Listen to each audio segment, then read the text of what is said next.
अच्छा तमें नारी आ मु होची पुरुष नारी मनोगांश और पुरुष होची पॉलीगांश थमरे ना फिलोसफी मु बुझी परनी सुतो पुरुषर दैहिक कामना को तबे के बुझी पारिबनी होची गोटे मात्र पुरुष को नहीं नारी के जीवन सारा संतुष्ट हो गया ले गोटे पुरुषर तृप्ति का बुझी गयो पुरुषर तृप्ति पाई दरकार एकाधिक नारी एया ना हां तमें ठीक बुझछ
ପ୍ଲିଜ୍। ନା ତମେ ଯେତେବେଳେ ଅନ୍ୟ ନାରୀର ଉପଭୋଗ ପାଇକି ମତେ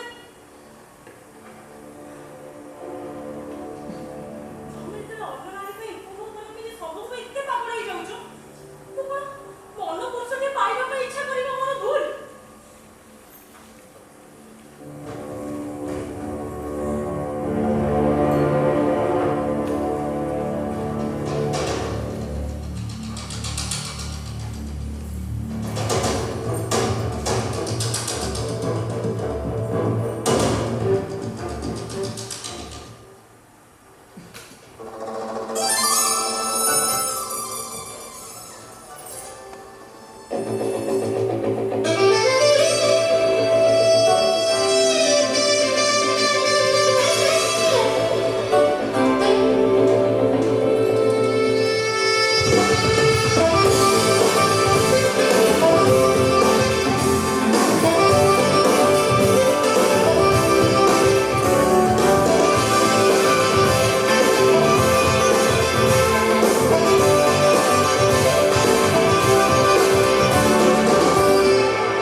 ଗୁଡ୍ ଇଭିନିଂ ମ୍ୟାଡାମ।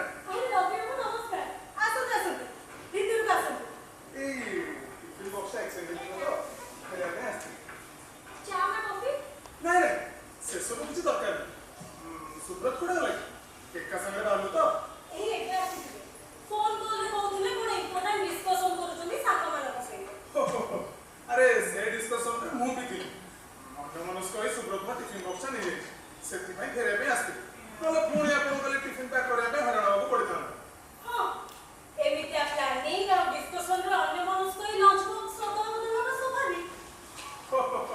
ଆପଣ ତାହେଲେ ଜାଣି ସାରିଲେ। ଜାଣିବିନି କେମିତି ଯେ ପିଲାମାନଙ୍କୁ ଛାଡ଼ିକି ଯିବା ଲାଗି ଶାଶୁ ଶ୍ୱଶୁରଙ୍କୁ ଡକେଇଛି କେତେବେଳେ? ବା କେତେ କୋପରେଟିଭ୍ ଆପଣ। ରିଏଲି ଆମ ସାଙ୍ଗମାନଙ୍କ ଗ୍ରୁପରେ ଆମେ ସମସ୍ତେ ଏକା ଭଳି ଖୁବ୍ ଅଣ୍ଡରଷ୍ଟାଣ୍ଡିଂ। ହଁ ସମାନ ମନ ସମାନ ଗୁଣ ନହେଲେ କଣ ଅନ୍ତରଙ୍ଗ ହେଇଥିବେ? ଠିକ୍ ବୁଝିଛନ୍ତି। ଆମେ ସମଧର୍ମୀ ପରା। ହେଲେ ମୋର ଟିକେ ଡର ଥିଲା। ଅନ୍ୟମାନଙ୍କୁ ନୁହେଁ ଆପଣଙ୍କୁ।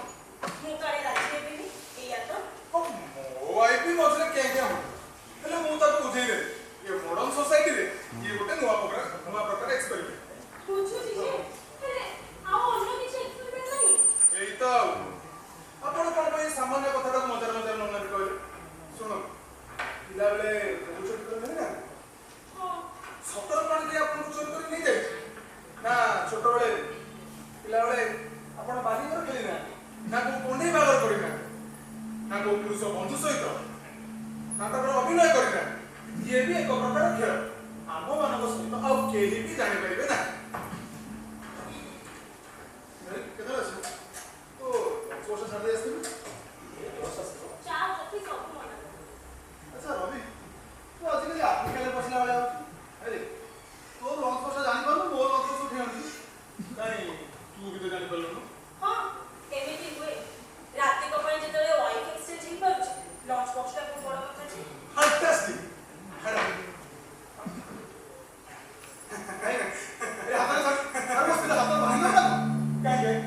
ଆରେ ଯୋଉ ହାତର ଖାଇବା ମୁଁ ନିହାତି ଖାଉଛି ସେଇ ହାତ ଭାଙ୍ଗିଦେବି? ନାଇଁ ଜମା ନାହିଁ। କିନ୍ତୁ କଂସା ମ୍ୟାଡ଼ାମ ଆପଣଙ୍କର ହାତ ରନ୍ଧା ନା ଭାରି ଟେଷ୍ଟି। ୟାକୁ କିନ୍ତୁ ଭଲ ଲାଗେ। ଆମେ ସମଧର୍ମୀ ପରା।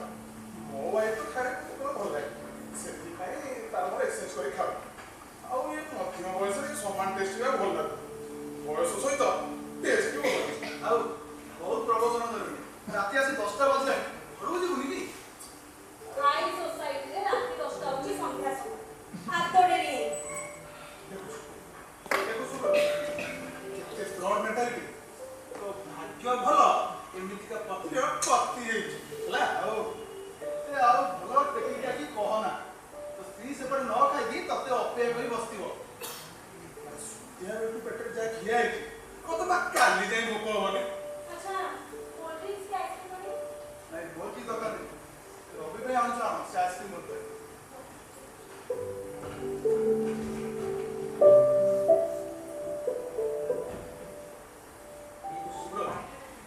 ରଞ୍ଜିତା ମ୍ୟାଡାମ ନା ଭାରି କୋକ ତାଙ୍କର ଝଳ କାଗଜ ଭଳିଆ ସବୁ। ସେଥିପାଇଁ ଭାରି ଭଲ। ଏତେ ଆଉ ଭଲ ନ ଲାଗେ ବୁଝିଲୁ। ମୋ ସ୍ତ୍ରୀ ଉପରେ ନଜର ପକାନା କହିଦେଲି। ଯଦି ମୋ ଚାବିକାଠିଟା ତାଙ୍କ ହାତରେ ପଡ଼ିଯାଏ ଫେରେ ବି ଲିମିଟ୍ କ୍ରସ୍ କରନା କହି ଦଉଛି, ନହେଲେ ମୁଁ ଟଲେଟ୍ କରିପାରିବିନି।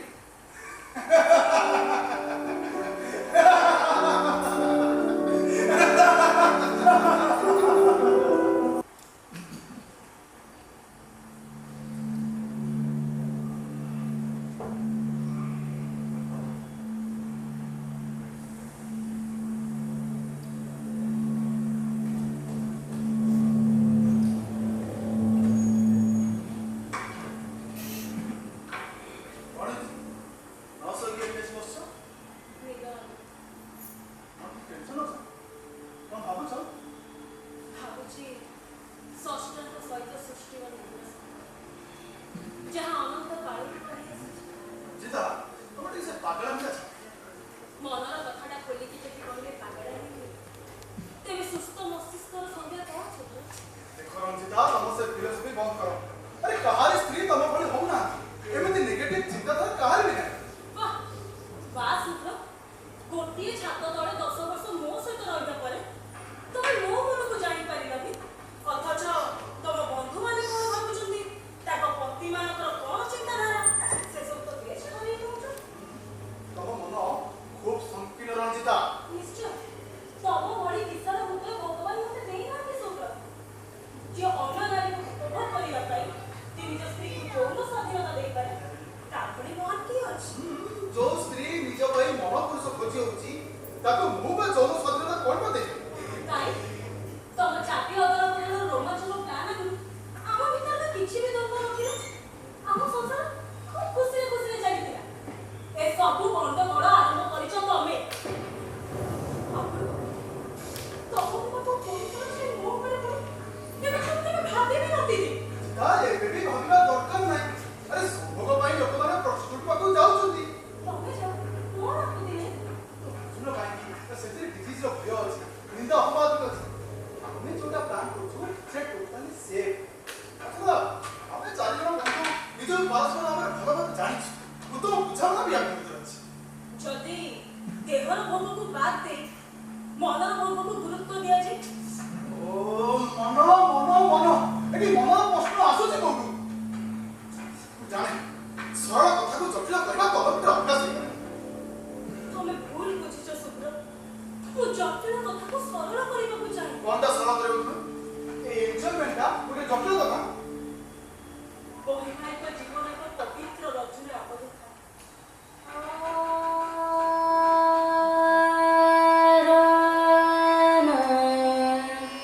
ଥରେ ସେ ରଜ୍ଜୁର ଫାଶ କାଟିଗଲେ ଅଶାନ୍ତ ବାତାବରଣ ସୃଷ୍ଟି ହୁଏ।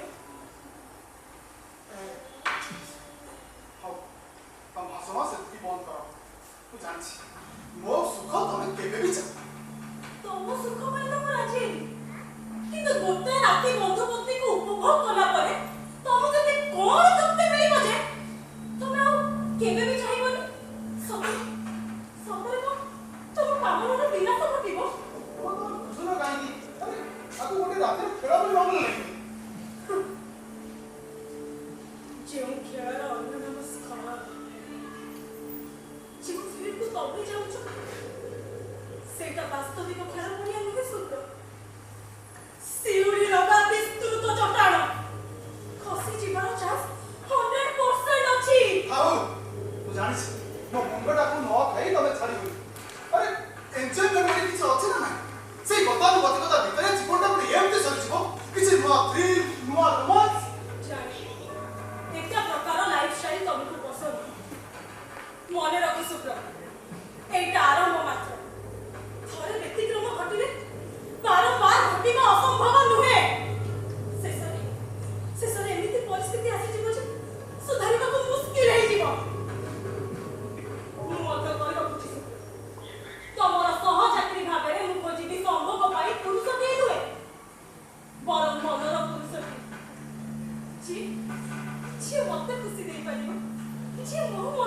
ବୁଝିପାରିବୁ? ପୁରୁଷ ମାନେ ସମ୍ଭବର ଇଚ୍ଛାଟା ପ୍ରକାଶ କରିବେ, ଅଥଚ ନାରୀ ମାନେ ଭିତରେ ଚାପି ରହିବେ। ମୁଁ କଣ ଜାଣିନି ରବିର ପ୍ରଶଂସାରେ ତମେ କେମିତି ବିହୋଳ ହୋଇ ପଡୁଥିଲ, ଆଉ ସେ ନିଜେ ରବି ତମକୁ ସେମିତି ଗିରି ଦେଲା ଭଳି ଚାହୁଁଥିଲା।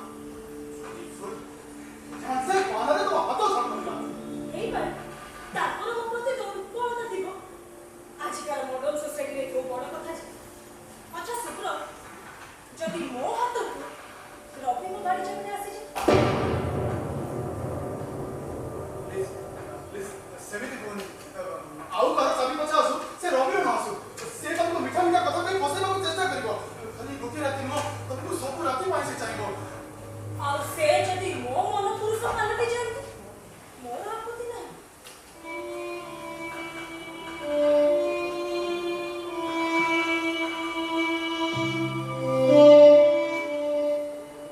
ତମେ ଏମିତି କଥା କହିପାରୁଛ କେମିତି? ମୁଁ ତୁମର ସ୍ୱାମୀ, ଦୁଇଟି ପିଲାକୁ ନେଇ ଆମର ସୁଖୀ ସଂସାର। ସବୁ ଖିମ୍ପି ଦେଇଯିବ ରଞ୍ଜିତା, ସବୁ ଖିମ୍ପି ଦେଇଯିବ। ରଞ୍ଜିତା, ରଞ୍ଜିତା।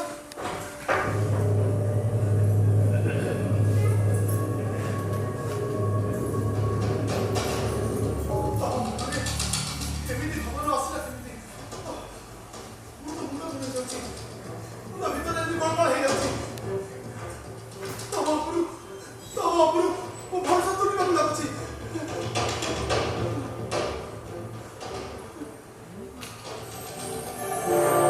थोड़ी फुर्सत भी मेरी जान भी बाहों को दीजिए, थोड़ी फुर्सत भी मेरी जान भी बाहों को दीजिए।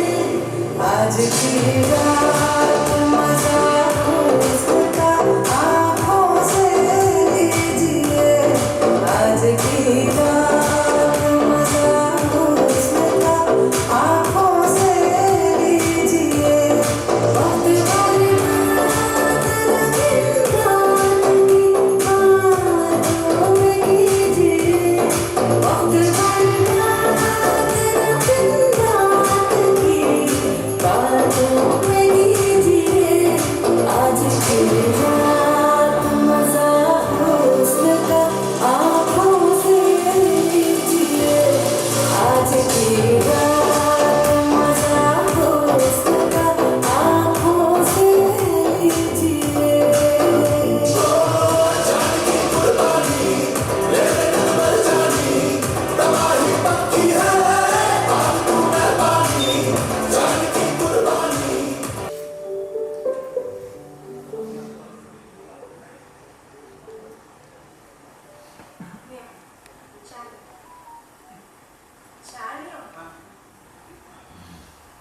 ମୁଁ କଣ ଏଇଟା ଚା ତମେ କଣ ଏଇ ଟାଇମରେ କେବେ ଖଟ ଛାଡି ବାଲକୋନିରେ ବସି ସୂର୍ଯ୍ୟକୁ ଏମିତି ଚାହିଁ ରହିବ? ବୁଝିଲ ଶୁଭ୍ର, କିଛି କିଛି ବ୍ୟତିକ୍ରମ ଭଲ ଲାଗେ। ଏଇ ଯେମିତି ଅଯଥା ଭାବନାକୁ ଭିତ୍ତି କରି ଅଠାପଟା କରି ରହୁ, ନିଦ ହଜେଇ ବାଲକୋନିରେ ବସିବ, ଆଉ ଏଇ ମୁହୂର୍ତ୍ତରେ ବାମ୍ଫ ଚା କପ୍ ସହିତ ସନରାଇଜ ଦେଖିବାର ସୁଯୋଗ କଣ କେବେ ମିଳିଥିଲା? କିଏ ଗୋଟେ ନୂଆ ଫିଲ୍ମ ନିଅ ନିଅ।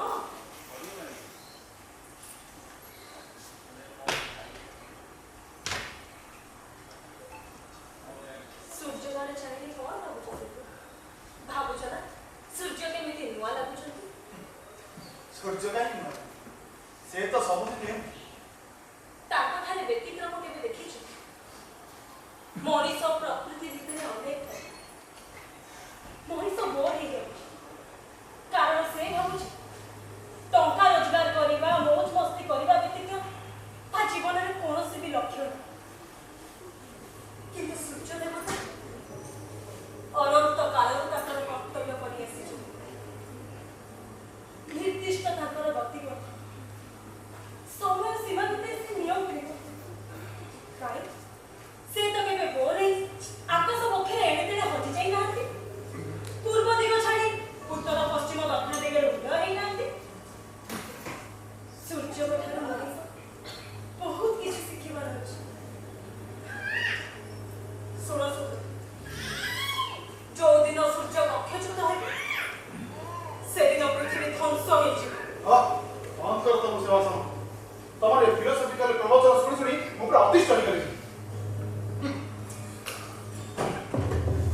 ବେକାର ମେଣ୍ଟାଲ। ଆରେ କଣ ମୁଁ ଚୋରି କରିବାକୁ ଯାଉଛି ନା କଣ କରିବାକୁ ଯାଉଛି?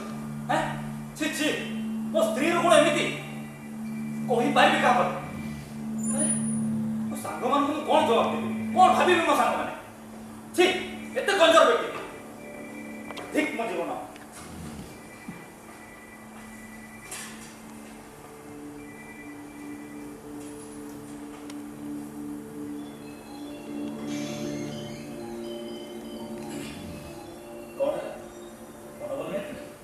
ନାଇଁ କିଛି ନାହିଁ ମ୍ୟାଡ଼ାମ ରାଜି ତ ମାନେ ନ ଅଛି ସାର୍? ହଁ ହଁ ସେ ରାଜି। ତମ ମ୍ୟାଡାମ ହଁ ମୋର ସବୁ କଥା ସବୁ ଇଚ୍ଛାକୁ ସେ ଖୁସିରେ ଖୁସିରେ ଗ୍ରହଣ କରିବି। ସାବାସ୍। ସାବାସୀ ମତେ ଦେ, ମୋ ପୁରୁଷ ପଣିଆକୁ ଧନ୍ୟବାଦ ଦେ। ଆରେ ମୁଁ ତାକୁ ହାତ ମଧ୍ୟ ରଖିଛି ନା ଆଉ।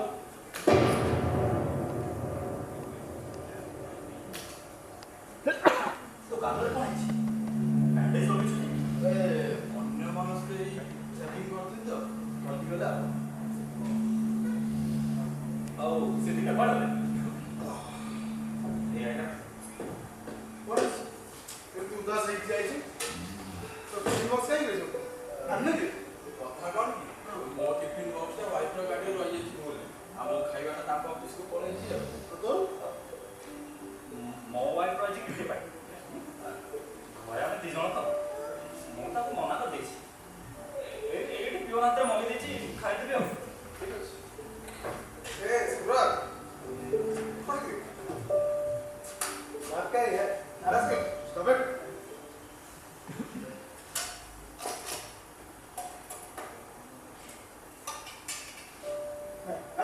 स्टूपिड कोड क्या?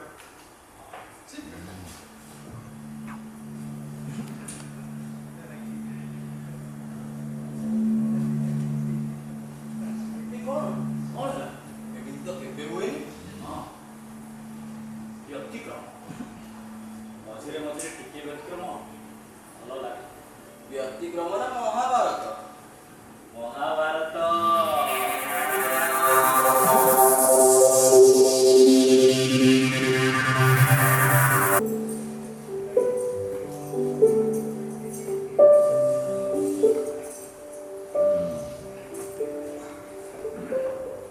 ଆଜି ସଣ୍ଡେ ଏମିତି ଦେଶ ବି କୁଆଡ଼େ ବାହାରିବାକୁ ଘରେ ବି ୱାଇଫ୍ ସାଙ୍ଗରେ ସମୟ କାଟିବାକୁ ଇଚ୍ଛା ହଉନି। ମୋ ସାଙ୍ଗ ଲଣ୍ଡନରୁ ଆସୁଛି ତ ଆଜି ଲଞ୍ଚ ପାର୍ଟି ପାଇଁ ଡାକିଛି ମୁଁ ଭାବୁଛି। ସେ ଏକା ନା ତାଙ୍କ ୱାଇଫ୍ ଆସିଛନ୍ତି? ମୋତେ ଯେମିତି କହୁଛ ମୋତେ ଲାଗୁଛି ଜେରା କରୁଛ ମୋତେ। ଜେରା ନୁହେଁ ସନ୍ଦେହ। ଆରେ ତମେ ତମ ସାଙ୍ଗ ନିତିନ ଜାଣିନ? ଆମ ସାଙ୍ଗ ହେଇକି ଇଞ୍ଜିନିୟରିଂ କରୁଥିଲୁ। ସେ ମାଷ୍ଟର ଡିଗ୍ରୀ କରିବା ପାଇଁ ଲଣ୍ଡନ ଯାଇଥିଲା 20 ବର୍ଷ ପରେ ମିଳୁଛି। ପୁରା 100 ପାଲଟି ଯାଇଛି। ତମର ଏତେ କଥା ଶୁଣିବାକୁ ମୋର ଇଚ୍ଛା ନାହିଁ। ତମେ କୁହ ସାହେବାଣୀଙ୍କ ସ୍ତ୍ରୀ ଆସିଛନ୍ତି ନା ନାହିଁ? ଆସିଥିବେ ନିଶ୍ଚୟ। ରବି, ଦୀପକ, ରିତେଶ ଏମାନେ ପ୍ରଥମେ ତାଙ୍କୁ ଭେଟିବାକୁ ଯାଉଛୁ ନା ତମେ ଏକା? ରବି ନଏଟା ପ୍ରଥମେ ତୋ ପାଟିରେ କାହିଁ ପଶିଲା? ଦୀପକ, ରିତେଶ ନା ପ୍ରଥମେ ଧରିଥିଲେ ବି ତମେ ଠିକ ଏଇ ପ୍ରଶ୍ନ ପଚାରିଥାନ୍ତ। ନା ରବି ପ୍ରତି ତୋ ମନରେ ଗୋଟେ ଦୁର୍ବଳତା ଅଛି। ହଁ ତମେ ଘୁରି ଘୁରି ମନ ପୁରୁଷ କରୁଛ ନା ଆଉ ସେ ରବି ଯେମିତି ତମକୁ ଘେରି ଦେଲା ଭଳି ଚାହିଁ ରହୁଛି। ବାଃ ବାରେ ତମ ବନ୍ଧୁତ୍ୱ ଦୀର୍ଘ ବର୍ଷର ସମ୍ପର୍କ ସଦ୍ଭାବ ଆନ୍ତରିକତା ସବୁ କିଛି ମାତ୍ର କେଇଟା ଶୂନ୍ୟରେ ମିଳିଗଲା। ହଁ ଶୂନ୍ୟରେ ମିଳେଇଗଲା। ଆମର ପ୍ଲାନ୍ ପ୍ରୋଗ୍ରାମ ଜାଣି ସେ ବାହାନା କରି ଏଠିକି ଆସିଲା। ଭୁଲି ପାରିବିନି ସେ ମୁହୂର୍ତ୍ତକୁ। ସେ ରବି ମୋ ହାତକୁ ଧରିଲା ଯେମିତି ଆଖିରେ ସେ ଲାଳ ଆଖିରେ ଚାହୁଁଥିଲା। ଓଫ୍ ତ ବିଶ୍ୱାସ ଉଠିଛି। ଆଇ ହେଟ୍ ନଥିଲା ଆଉ ତମେ ସେ ରବି କି ମନ ପୁରୁଷ ଭାବେ ଚାହୁଁଛ ନା? ଛି ଛି ଏମିତି କଥା ତମେ କହିପାରୁଛ କେମିତି? ବୁଝିଲ ଶୁଭ୍ର, ସ୍ୱାମୀ ସ୍ତ୍ରୀର ମଧୁର ସମ୍ପର୍କ ସାଧାରଣ ନୁହେଁ, ଅସାଧାରଣ, ସ୍ୱର୍ଗୀୟ। ସେ ସ୍ୱର୍ଗୀୟ ସମ୍ପର୍କ ଦେହାତେ ତା ନହେଲେ ବୃଦ୍ଧା ଅବସ୍ଥାରେ ପରସ୍ପର ପ୍ରତି ଏତେ ନିର୍ଭରଶୀଳ ହୁଅନ୍ତି କାହିଁକି? ଜଣେ ଛାଡ଼ିକି ଚାଲିଗଲେ ଆଉ ଜଣେ ଭାଙ୍ଗି ପଡ଼େ କାହିଁକି? ବନ୍ଦ କର।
ଛାଇଟି ଅବଶ୍ୟ ଦେଖାଯାଏ। ଆରେ ହଁ ମାନେ ତମେ ମାନେ ମୋର କ୍ଲୋଜ ଫ୍ରେଣ୍ଡ ବୋଲି ଆଜି ଭଲ ଭାବରେ ଜାଣିଛି। ଆମମାନଙ୍କର 22 ତାରିଖ ପ୍ରୋଗ୍ରାମ ବିଷୟରେ ତମକୁ ଜଣେଇଛୁ? ଆଉ ପାଗଳଟା ନା କଣ? ଏତେ ଦିନ ପରେ ସେ ଏଠିକି ଆସୁଛି ଆମର ଏକାନ୍ତ ବ୍ୟକ୍ତିଗତ କଥାଟା ଆଉ ମୁଁ ତାକୁ କହିବି ନାହିଁ। ଆଚ୍ଛା ସେ ଏକା ଆସୁଛନ୍ତି ନା ତାଙ୍କ ଫ୍ୟାମିଲି ବି ଆସୁଛନ୍ତି? ତାଙ୍କ ୱାଇଫ୍ ବି ଆସିଲେ ବହୁତ ଭଲ ହୁଅନ୍ତା। ଗୋଟେ ଗେଟ୍ ଟୁଗେଦର ବି ହେଇଥାନ୍ତା। ଆରେ ବାବା ସେ ବହୁତ ଦିନ ପରେ ଏଠିକି ଆସୁଛି ଆଉ ମୋତେ ହଠାତ୍ ଫୋନ କରି କହିଲା ଯେ ମୁଁ ତମକୁ ଲଞ୍ଚ ପାର୍ଟି ଦେବି। ଆରେ ଡଲା ରୋଜଗାର କେତେ ଖାଇବ କେତେ ପିଇବ? ଯଦି ଆମମାନଙ୍କ 22 ତାରିଖ ପ୍ରୋଗ୍ରାମରେ ସେ ସାମିଲ ହେବ ତାହେଲେ ଭଲ ହୁଅନ୍ତା। ଟିକେ ପଚାରିଲୁନି? ହଁ ମତେ ଲାଗୁଛି ସେ ଖୁସିରେ ଖୁସିରେ ରାଜି ହେଇଯିବ କାରଣ ଏସବୁ ଏନ୍ଜୟମେଣ୍ଟ ନା ଏ ବିଦେଶରେ ରେଗୁଲାର ଚାଲୁଛି।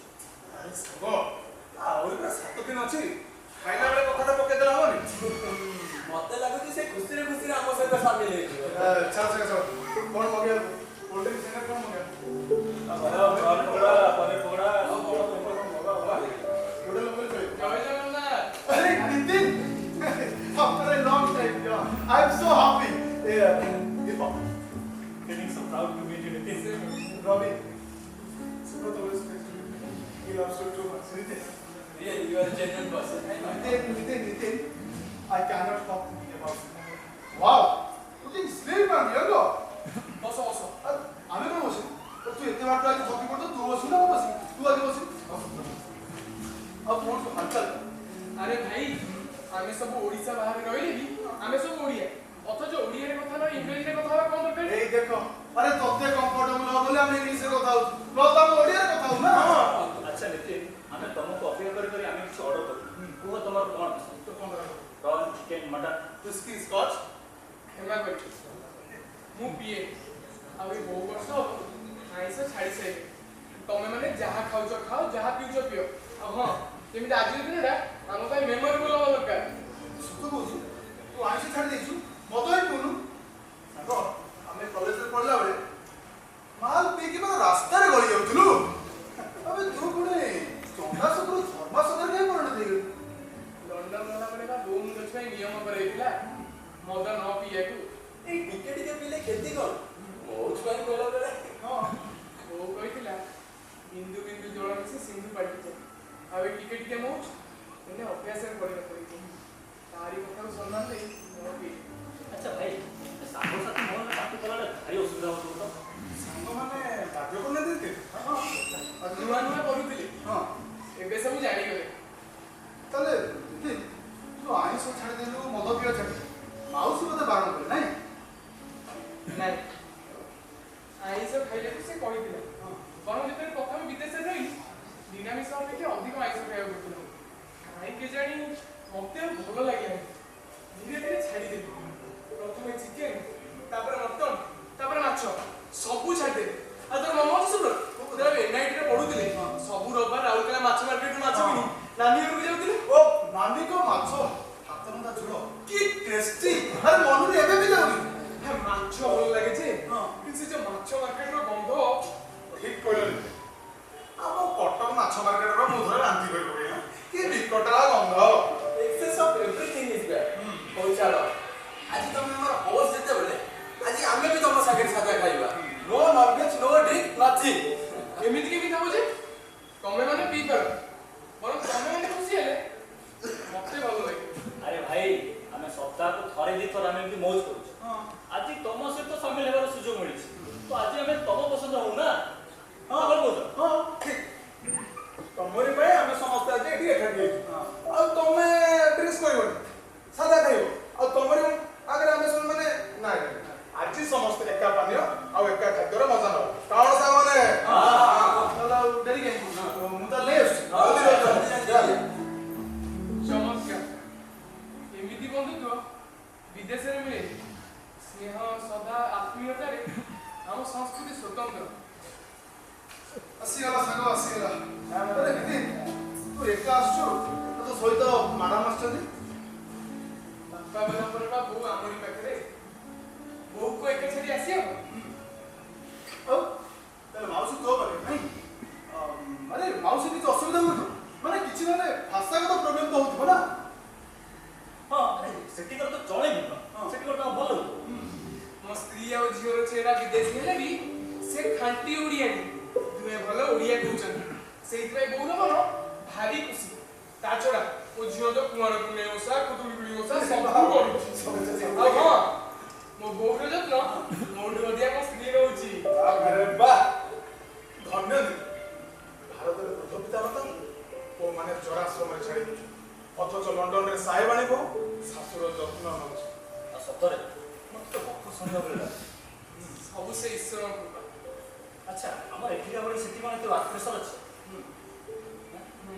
ସତରେ ଆମର ଯୋଉ ହେକ୍ଟିକ୍ ଲାଇଫ ନିଜରେ କମ୍ପାନୀର ଟାର୍ଗେଟ ପୂରଣ କରୁ କରୁ ଏ ଆୟୁଷ ସରିଯାଉଛି। ମାନସିକ ଅଶାନ୍ତି ପାଇଁ ବ୍ଲଡ ପ୍ରେସର ସୁଗାର ନାନା ରୋଗ ମାଡ଼ି ଆସୁଛି। କିନ୍ତୁ ନିତିନ ତୁ ଖୁସିରେ ଅଛୁ ବୋଲି ମୋର 10 ବର୍ଷ ସାନ ଦେଖାଯାଉଛି। ନା ରେ ସେଠି ବି ବହୁତ କାମ କରିବାକୁ ପଡେ। ସେଠି ବି ବହୁତ ପ୍ରତିଯୋଗିତା ଅଛି। ବିଶେଷ କରି ଆମ ଭାରତୀୟ ମାନଙ୍କୁ ବହୁତ ସଂଗ୍ରାମ କରିବାକୁ ପଡିଥାଏ। ଆଚ୍ଛା ତେବେ ଟେନସନ୍ ଫ୍ରି ରହୁଛ କେମିତି? ତମକୁ ତ ନିତିନ ବ୍ଲଡ ପ୍ରେସର ସୁଗାର କିଛି ନଥିବ। ନା କିଛି ନାହିଁ। ମୁଁ ସବୁବେଳେ ଖୁସିରେ ରହିବାକୁ ଚାହେଁ। ଆଉ ଭଗବାନଙ୍କ କୃପାରୁ ଅଛି ମଧ୍ୟ। ତମର ଖୁସିରେ ରହିବା ସୂତ୍ରଟା କ'ଣ? ହଁ ଭାଇ ଆମର ଟିକେ କୁହ। ଧର୍ମ, ସଂସ୍କୃତି ଏବଂ ଆଧ୍ୟାତ୍ମିକ ବିଶ୍ୱାସ ଏହି ତିନୋଟି ମାର୍ଗରୁ ମନୁଷ୍ୟ ବିଚୁକ୍ତ ହେଲେ ମଣିଷ କେବେ ବି ସୁଖ ଶାନ୍ତିରେ ରହିପାରିବନି। ଶାରୀରିକ କଷ୍ଟରୁ ମୁକ୍ତି ପାଇବାକୁ ହେଲେ ଯୋଗ ପ୍ରାଣାୟାମ କର ଏବଂ ମାନସିକ କଷ୍ଟରୁ ମୁକ୍ତି ପାଇବାକୁ ହେଲେ ଆଧ୍ୟାତ୍ମିକ ଜ୍ଞାନ ଅର୍ଜନ କର। ଭଗବାନଙ୍କ ପାଖରେ ନିଜକୁ ସମର୍ପଣ କରିଦିଅ। ଅନୁଭବ କରିବ ତମଠୁ ଖୁସି ଏ ଦୁନିଆରେ କେହି ବି ନାହିଁ। ନିତିନ ତୋ କଥା ଶୁଣିଲା ପରେ ମତେ ଲାଗୁଛି ତୁ ତ ଲଣ୍ଡନରେ ରହୁନୁ କୋଉ ଆଶ୍ରମରେ ରହୁ। ଆଚ୍ଛା ଏତେ ତ ପ୍ରବଚନ ଦଉଛୁ ସେ ଇଂରେଜ ଲେଡିକୁ ଲଭ୍ କେମିତି କଲୁ? ମ୍ୟାଡମଙ୍କର କଲଚର ଭିନ୍ନ। ତମ ସହିତ ଚଳିବା ପାଇଁ ନୂଆ ନୂଆ ଅସୁବିଧା ହେଇନି? କହୁଛୁ ସାଙ୍ଗ ଯିଏ ନିଜ ସ୍ୱାମୀର ସଂସ୍କୃତି ଆଉ ପରମ୍ପରାକୁ ଆପଣେଇ ପାରିଲା ସିଏ ସେ ଉପାଦାନରେ ଗଣା ଆଉ ଲାଗୁଛି ମ୍ୟାଡ୍ ଫର୍ ଇଚ୍ ଅଦର। କ'ଣ ଠିକ କହୁଛି ନା? ପତି ପତ୍ନୀଙ୍କ ସମ୍ପର୍କ ଏକ ପବିତ୍ର ବନ୍ଧନ। ଦୁହେଁ ଦୁହିଁକୁ ସମ୍ମାନ ଦେବା ଉଚିତ। ତେବେ ଯାଇକି ବୈବାହିକ ଜୀବନ ସରଳ ହେବ। ମାତ୍ର ପତ୍ନୀ ତୁମର ସବୁ ଇଚ୍ଛା ମାନି ନେବା ଏଟା ଠିକ ନୁହେଁ। ପତ୍ନୀର ଆତ୍ମମର୍ଯ୍ୟାଦା ରକ୍ଷା କରିବା ପତିର ଧର୍ମ। ବୁଝିଲ ନୀତି? ଏଇ କୋଲ୍ଡ ଡ୍ରିଙ୍କସ ଆଉ ପକୋଡା ସହିତ ତମ ଦିବ୍ୟ ଅମୃତ ବଚନ କଥା ଶୁଣି ଆମ ମାନଙ୍କର ପେଟ ପୁରିଗଲାଣି। ତାହେଲେ ଆଉ ଦେରି କାହିଁକି ମେନ୍ କୋର୍ସଟା ପକେଇଦବା। ତମେ ମାନେ ଆଜି ମୋ ପାଇଁ ପିଇ ପାଇଲନି ହେଲେ ତମକୁ ଚିକେନ ମଟନ ନ ଖୁଆଇ ମୁଁ ବିଲକୁଲ ବି ଜାଣିବି।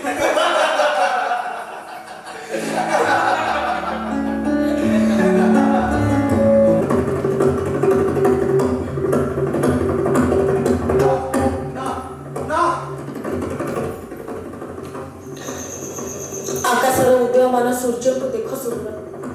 ପୂର୍ବରେ ଉଦୟ ହୋଇ ପଶ୍ଚିମରେ ଅସ୍ତ ଯାଉଛନ୍ତି। ନିତ୍ୟ ଚିରନ୍ତନ ତାଙ୍କର ଗତି। କାହିଁ ସେ ତ କେବେ କକ୍ଷଚ୍ୟୁତ ହେବାକୁ ଚାହିଁନାହାନ୍ତି। ଦକ୍ଷିଣରେ ଉଦୟ ହୋଇ ଉତ୍ତରରେ ଅସ୍ତ ଯାଉନାହାନ୍ତି। କକ୍ଷଚ୍ୟୁତ ହେଲେ ପୃଥିବୀ ଧ୍ୱଂସ ହେଇଯିବ। ତମେ ଠିକ କହିଛ ରଞ୍ଜିତା ତମେ ଠିକ କହିଛ। ସଫା ସଫା କହିଦଉଛି ମୁଁ ଏସବୁ ପସନ୍ଦ କରେନି। ମତେ ଶସ୍ତା ଭାବୁଛ ନା କଣ? ଆରେ ତମ ପୁଅକୁ ପରା 12 ବର୍ଷ ହେଲାଣି। ସେ କଣ ଶିଖିବ ତମଠାରୁ? ମନେ ରଖ ଏ ଯୋଉ ଉପଭୋଗର କଥା କହୁଛ ସେଇଟା ଚୋରାବାଲି। ପାଦ ଯେତେବେଳେ ତଳକୁ ତଳକୁ ଯିବ ନା କେହି ଉଦ୍ଧାର କରିପାରିବେନି। କେହି ବି ନୁହେଁ। ସେମାନେ ଗଲି ଯାଆନ୍ତୁ ଆମର ଯିବାର ନାହିଁ। ଏଇଟା ବିଲାତ ନୁହେଁ ଭାରତ ସୀତା ସାବିତ୍ରୀର ଦେଶ। ମନେ ରଖ ମୁଁ ପଣ୍ୟ ଦର୍ପ ନୁହେଁ ଯେ ତୁମ ମୌଜର ବିନିମୟ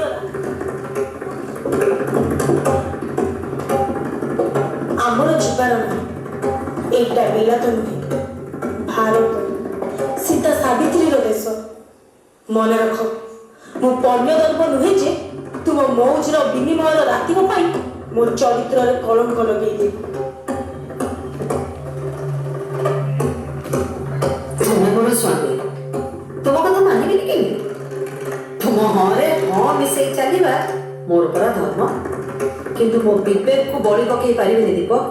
ମୋ ବିବେକ କହୁଛି ଦିସ୍ ଇଜ୍ ଇଲିଗାଲ।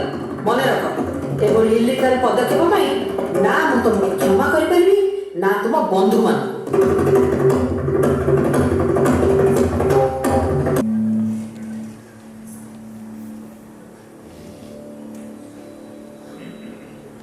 କାଲି 22 ତାରିଖ ଯିବା। ଯିବା କଥା ଯାଅ ମୋର ବି ଯିବା ଯାଉ ଇଏ ପରା ଅନ୍ତରଙ୍ଗ ବନ୍ଧୁ କଥା ଗୋଟେ ତୁ କାମ ଆଉ ଗୋଟେ हाथी का दांत मर्द की बात यही नगले न जाओ ମୁଁ ବାବା ଯିବି ମୁଁ କହିଦଉଛି ମୁଁ କିନ୍ତୁ ନିଶ୍ଚୟ ଯିବି ଏ ସୁବ୍ରତ ଫୋନ କଲୁ ନିତିନକୁ ବାରେ ସାଙ୍ଗ ବା ଆରେ ତମେ ପରା 5 ବର୍ଷ ଏକାଠି ଇଞ୍ଜିନିୟରିଂ କରୁଥିଲ ହାଁ ଭାରି ଦମ ଦେଖେଇ କହୁଥିଲୁ ଭୁଲିଗଲୁ ହଉ ଯିବା ନିତିନ ତୋ ପାଇଁ ସହପାଠୀ ହେଇପାରେ ସୁବ୍ରତ କିନ୍ତୁ ସେ ମୋ ପାଇଁ ଦେବଦୂତ ଠିକ କହିଲେ ମଣିଷ ପରି ମଣିଷଟି ଏମିତି ବନ୍ଧୁତ୍ୱ ଭାଗ୍ୟରେ ଥିଲେ ନାହିଁ ହଁ ନୟ କଣ ଆଉ ସିଏ ନଥିଲେ ମୁଁ ତ ଚାରି ପାଞ୍ଚରୁ ଯାଇଥାନ୍ତି ସେ ଆମ ଆଖି ଖୋଲିଲା ନା ଏବେ ବି ତ ଆଖି ଖୋଲିନି ଯଦି ତୋ ଆଖି ଖୋଲିଥାନ୍ତା କାଲି 7:30 ବେଳେ ନିତିନକୁ ଦେଖା କରିବାଟା ତୁ କେମିତି ଭୁଲି ଯାଇଥିଲୁ ହଁ ସାଙ୍ଗମାନେ ମତେ ଲାଗୁଛି ସେ 22 ତାରିଖ ସ୍ପେଶାଲ ପ୍ରୋଗ୍ରାମ ମତେ ଭାବୁଥିଲା ଆଚ୍ଛା ବାନ୍ଧୁ ମାନେ ସେ 22 ତାରିଖ ସ୍ପେଶାଲ ପ୍ରୋଗ୍ରାମ କଥା କଣ କ୍ୟାନ୍ସେଲ ନା ନାହିଁ କ୍ୟାନ୍ସେଲ ଓକେ କ୍ୟାନ୍ସେଲ ଆଜିଠାରୁ ମୁଁ ମୋ ସ୍ତ୍ରୀର ମନ ପୁରୁଷ ଆଉ ଆମେ ନାଇଁ ଆମେ ସମସ୍ତେ ସମଧର୍ମୀ ଆମେ ମାନେ ସମସ୍ତେ ନିଜ ନିଜ ସ୍ତ୍ରୀର ମନ